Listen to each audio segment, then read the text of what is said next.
वक्त है हमारे चुनाव स्पेशल शो 2024 का अंक गणित का और आज का नंबर है 66%, यानी 2/3। सत्ता की राजनीति में 2/3 बहुमत ही बहुत ज्यादा अहमियत रखता है। बीजेपी का जोर इस बार अकेले 2/3 बहुमत हासिल करने पर है, तो कांग्रेस की अगुवाई वाली विपक्षी गठबंधन भी बहुमत के इस अंक गणित को हासिल करने का दावा कर रहा है। लेकिन विपक्ष के इस दावे को उसके ही कुछ नेता बेदम करने पर तुले हैं। पुंछ में आतंकी हमला हुआ, वायुसेना का एक जाबाज जवान शहीद हुआ, लेकिन उस पर कांग्रेस का एक कदावर नेता सवाल उठा रहा है। एक नहीं, विपक्ष के ऐसे नेताओं की संख्या अनेक है जो राष्ट्रीय सुरक्षा जैसे संवेदनशील मसले पर हल्की बयानबाजी कर रहे हैं।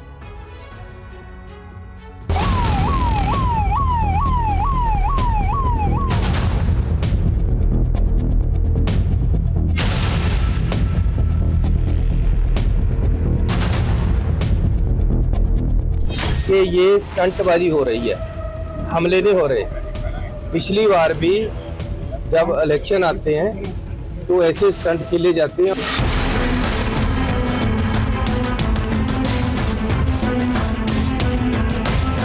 ये चन्नी जी नहीं बोल रहे, ये चन्नी जी के अंदर ये 7-8 महीने कनाडा में जो रह के हैं मिस्टर ट्रूडो, ये उनकी बोली बोल रहे हैं।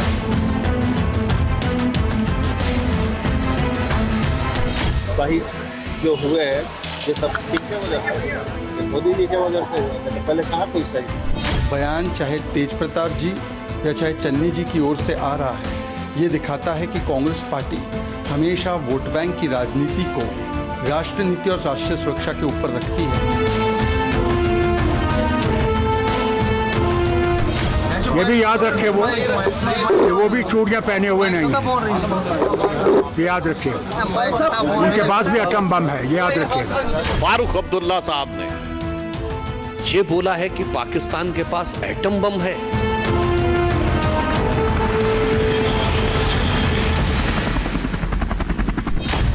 चरणजीत सिंह चन्नी, फारूक अब्दुल्ला, तेज प्रताप यादव, विजय वडेट्टीवार वो बयानवीर हैं जो 2024 में विपक्षी गठबंधन इंडिया की उम्मीदों का बंटाधार कर सकते हैं। सबसे पहले आप पंजाब के पूर्व मुख्यमंत्री और लोकसभा चुनाव में जालंधर से कांग्रेस उम्मीदवार चरणजीत सिंह चन्नी का बयान सुनिए, जिस पर अब उन्हें सफाई पेश करनी पड़ रही है कि ये स्टंटबाजी हो रही है, हमले नहीं हो रहे। पिछली बार भी जब इलेक्शन आते हैं तो ऐसे स्टंट खेले जाते हैं और बीजेपी को जिताने का संविधान तैयार किया जाता है। ये तैयार किए हुए सारे पहले से तैयार करके हमले करवाए जाते हैं। ये बीजेपी को जिताने का एक स्टंट होता है, इसमें सच्चाई नहीं होती।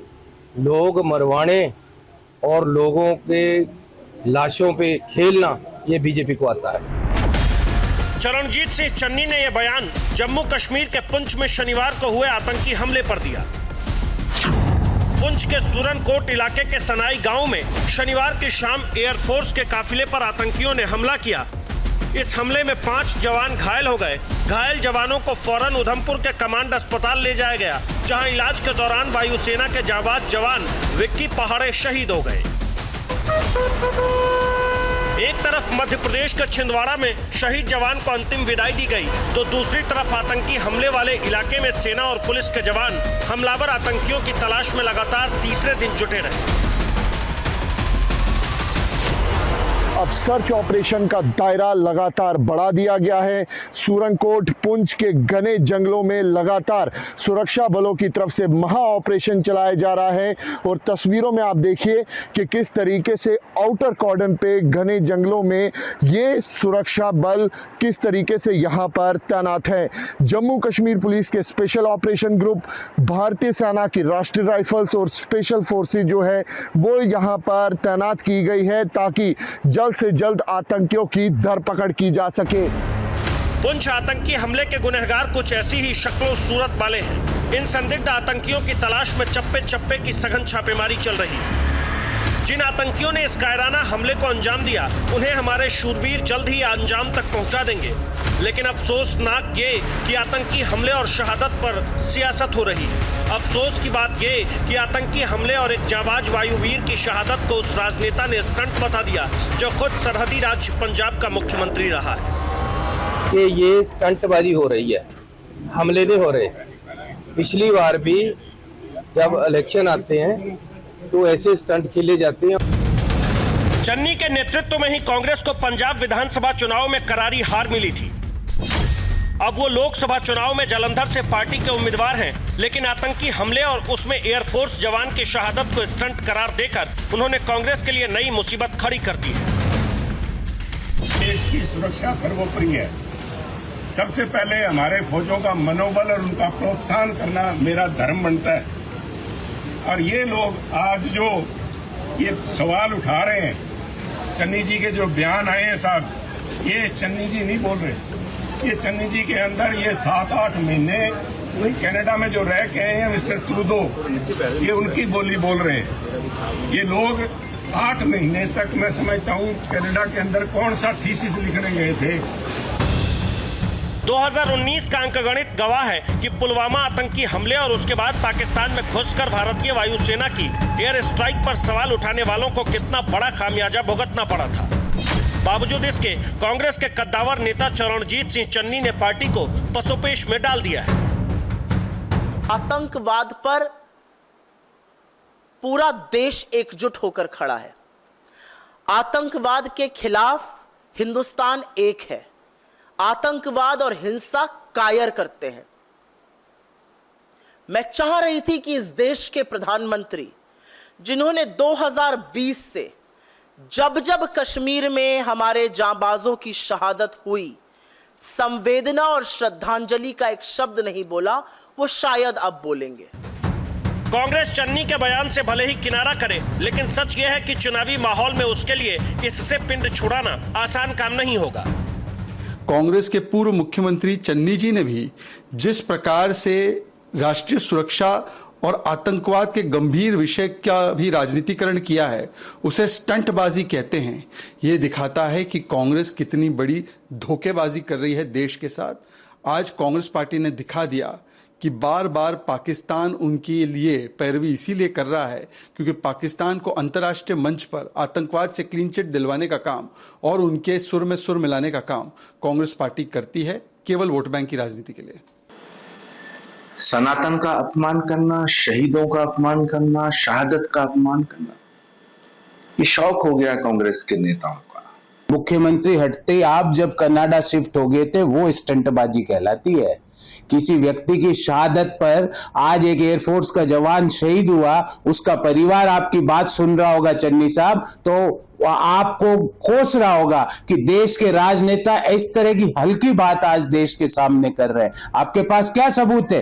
एक व्यक्ति ने देश के लिए अपनी शहादत दे दी, चन्नी साहब कह रहे हैं ये स्टंटबाजी है। पहले पुलवामा में भी कांग्रेस के लोगों ने स्टंटबाजी बोला था। 2019 के पुलवामा आतंकी हमले और उसके बाद भारतीय वायुसेना की पाकिस्तान में घुसकर एयर स्ट्राइक ने कैसे चुनाव का नैरेटिव बदल दिया था, इसका अंकगणित आपको दिखाएंगे। अभी आप चरणजीत सिंह चन्नी की सफाई सुनिए। ये घटनाएं हुई हैं और पिछले इलेक्शन में भी जो पुलवामा अटैक हुआ उसका हमें बेहद अफसोस है और हम इसकी निंदा करते हैं और कड़े शब्दों में निंदा करते हैं। और मैं ये भी बेनती करता हूं कि इस बात पे राजनीति नहीं होनी चाहिए और केंद्र सरकार इसका राजनीतिक लाभ उठाना बंद करे। इस सफाई का असर कितना होगा ये वक्त बताएगा।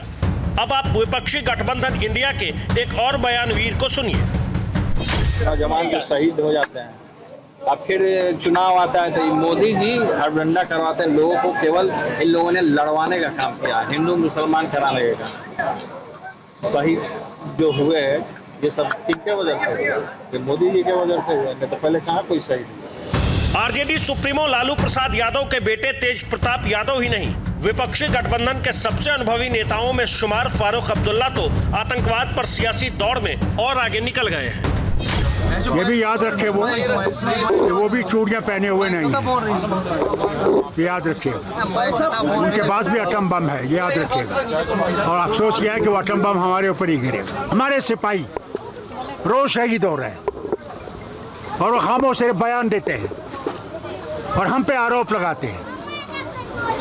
उनको इससे बाज आना चाहिए। जंग के बगैर रास्ता बातचीत का है। फारूक अब्दुल्ला का यह बयान रक्षा मंत्री राजनाथ सिंह के उस दावे से जुड़े सवालों के जवाब में आया जिसमें राजनाथ सिंह ने हाल ही में कहा था, चिंता ना करें, पीओके हमारा था, है और हमारा ही रहेगा।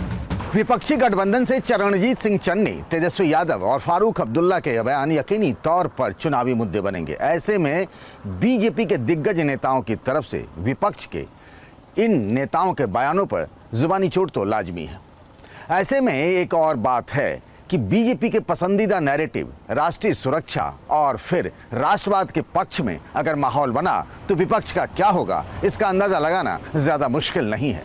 आलम ये कि केंद्र सरकार के मंत्री और बीजेपी नेताओं ने विपक्षी नेताओं के बयानवीरों को घेरना शुरू भी कर दिया है।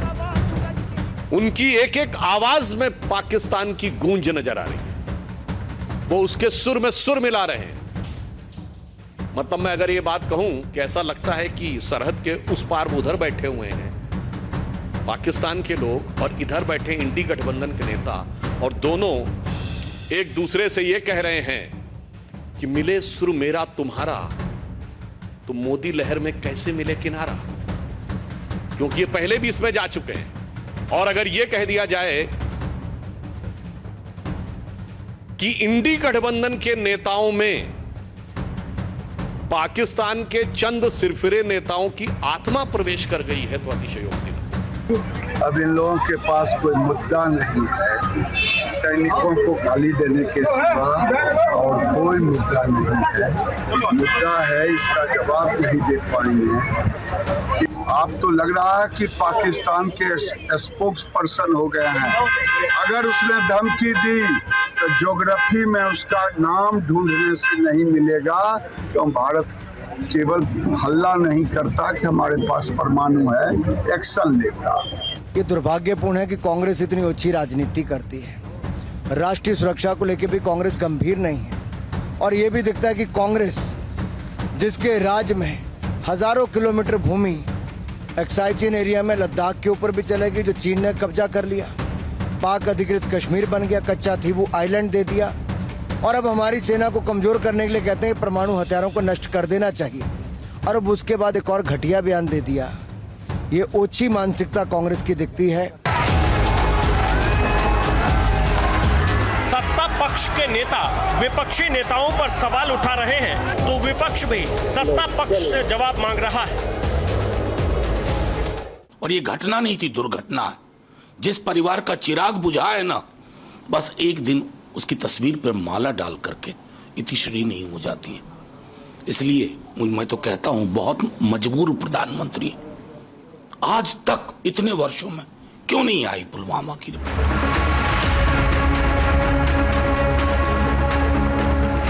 पुलवामा आतंकी हमले और इसके जवाब में भारत के जबरदस्त पलटवार के बाद चुनावी फिजा कैसे बदली, बस थोड़ी देर में आपको दिखाएंगे। अभी आप महाराष्ट्र विधानसभा में विपक्ष के नेता विजय वडेट्टीवार का वो बयान सुन लीजिए जो कांग्रेस की चुनावी मुसीबत का एक और सबब बन गया है। जब सब कुछ था, हेमंत करकरे के बारे में जो गोली चली थी, वो गोली के बारे में जो अतिरेकी की गोली नहीं थी तो फिर किसकी गोली थी?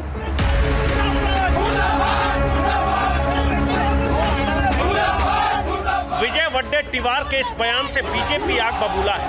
पार्टी ने इसके खिलाफ सड़क पर विरोध प्रदर्शन किया तो 26/11 आतंकी हमले में जिंदा पकड़े गए पाकिस्तानी आतंकी कसाब को फांसी के फंदे तक पहुंचाने में अहम भूमिका निभाने वाले मशहूर वकील और 2024 के चुनाव में मुंबई उत्तर मध्य से बीजेपी के उम्मीदवार उज्जवल निकम ने भी विजय वडेट्टीवार पर पलटवार किया।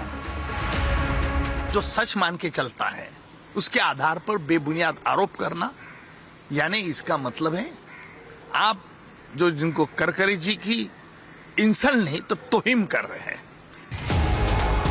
राष्ट्रवाद और राष्ट्रीय सुरक्षा बीजेपी की पसंदीदा पिच है, जिस पर विपक्षी नेताओं ने खेलकर सत्ताधारी दल को बड़ा मौका दे दिया है। इसमें कोई शक नहीं है कि विपक्ष के इन नेताओं ने कांग्रेस के लिए मुश्किल खड़ी कर दी है।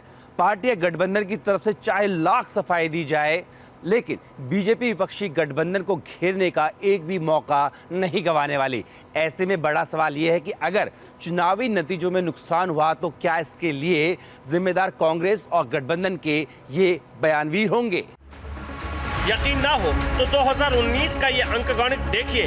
तब पुलवामा आतंकी हमले और बालाकोट सर्जिकल एयर स्ट्राइक के बाद राष्ट्रवाद का ज्वार उफान पर था। CSDS लोकनीति के सर्वे के अनुसार तब जिन लोगों ने बालाकोट स्ट्राइक के बारे में सुना भी नहीं था, उनमें से 55% लोग नरेंद्र मोदी को दोबारा प्रधानमंत्री बनाने के पक्ष में थे। 27% राहुल गांधी को प्रधानमंत्री बनाने के पक्षधर थे, जबकि जिन लोगों ने बालाकोट स्ट्राइक से वाकिफ थे, उनमें से 77% नरेंद्र मोदी को फिर से प्रधानमंत्री बनाने के पक्ष में थे। तो ऐसे लोगों में सिर्फ 8% ही राहुल गांधी को प्रधानमंत्री बनाने के हिमायती थे। और ऐसा हुआ भी। नरेंद्र मोदी की अगुवाई में बीजेपी ने दोबारा जोरदार जीत दर्ज की। 2019 के चुनाव में पुलवामा आतंकी हमले और उसके बाद पाकिस्तान में घुसकर एयर स्ट्राइक के बाद ऐसा माहौल बदला कि बाकी सभी मुद्दे पीछे छूट गए और राष्ट्रवाद की आंधी में विपक्ष की उम्मीदें हवा हो गई। नतीजा यह हुआ कि बीजेपी 303 सीटों के साथ नया कीर्तिमान बना पाई, तो कांग्रेस को लोकसभा में नेता विपक्ष की कुर्सी तक नसीब नहीं हुई। इसी बीच विपक्षी गठबंधन को एक और झटका लगा है। दिल्ली के उपराज्यपाल वीके सक्सेना ने प्रतिबंधित आतंकवादी संगठन सिख फॉर जस्टिस से राजनीतिक फंडिंग लेने के आरोप में अरविंद केजरीवाल के खिलाफ एनआईए जांच की सिफारिश की है। उपराज्यपाल वीके सक्सेना को शिकायत मिली थी कि देवेंद्र पाल भुल्लर की रिहाई की सुविधा देने और खालिस्तान समर्थक भावनाओं को बढ़ावा देने के लिए चरमपंथी खालिस्तानी समूहों से फंडिंग हासिल की गई थी। आरोप है कि अरविंद केजरीवाल ने फंडिंग के रूप में 133 करोड़ रुपए आतंकवादी संगठन सिख फॉर जस्टिस से लिए थे। शिकायतकर्ता ने खालिस्तानी आतंकवादी पन्नू के एक वीडियो का हवाला भी दिया, जिसमें यह कहा गया था कि आपको 2014 और 2022 के बीच खालिस्तानी समूहों से 133 करोड़ रुपए मिले थे। अपनी सिफारिश में एलजी ने यह लिखा कि यह शिकायत एक मुख्यमंत्री के खिलाफ की गई है, इसलिए शिकायतकर्ता के इलेक्ट्रॉनिक साक्ष्य की फॉरेंसिक जांच भी की जाए। वर्ल्ड हिंदू फेडरेशन की शिकायत पर दिल्ली के एलजी ने इस जांच की सिफारिश की है, जिस पर अब आम आदमी पार्टी और बीजेपी में सियासी टकराव तेज हो गया है। ऐसे में सवाल ये कि पुंछ आतंकी हमले पर शक वाली सियासत के बाद अब अरविंद केजरीवाल के खिलाफ एनआईए जांच की सिफारिश का चुनावी अंकगणित पर क्या असर होगा, इसका फैसला 1 महीने के भीतर हो जाएगा। Bureau report, TV9 Bharatvarsh.